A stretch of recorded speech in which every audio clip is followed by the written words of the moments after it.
ફાટક ફાટક તો તમે ઘણી જગ્યાએ જોઈ છે, પણ અમારી ભીલડીની ફાટક, ઓહો તોબા તોબા. કેમ કે ફાટક એકચ્યુઅલી ટ્રેનને કાઢવા માટે હોય, પણ અમારી ભીલડીની ફાટક વાહનોને કાઢવા માટેની છે. આ ફાટક ખુલ્લી ઓછી અને બંધ વધારે રહેશે. અને હા, એવું હોય ને કે એક ટ્રેન નીકળી જાય એટલે ફાટક ખુલી જાય, આવું વિચારું મૂર્ખતા કહેવાય. કેમ કે અહીં તો જાણે હરીફાઈ ના ગોઠવેલી હોય એ રીતે બે ટ્રેનો ભેગી આવતી હોય છે. ના ના ના ના, હજુ જોવો તો ખરા, એક ટ્રેન આ બાજુથી આવે અને એક તો આ બાજુથી આવે.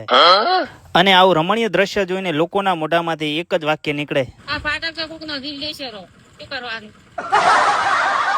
અને જો ભૂલે ચૂકે કોઈ દી ફાટક ખુલ્લી હોય ને આપણે એમાંથી પસાર થઈ જઈએ ને, તો ઓલો હોઠાની હગાઈ ના થતી હોય ને અચાનક મેળ પડી જાય ને તો કેવી ખુશી થાય, એવી ખુશી થાય.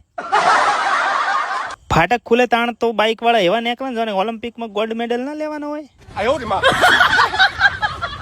પણ જો ફાટક ખુલે ને આપણે નીકળવામાં વાર કરીએ ને તો પેલો ફાટક બંધ કરતા વાર ના કરે. અને જો બંધ થઈ જાય ને તો ફરીથી ખુલવાની રાહ જોઈને ગમે એમ લમણે હાથ હાલીને ઉભા રહો.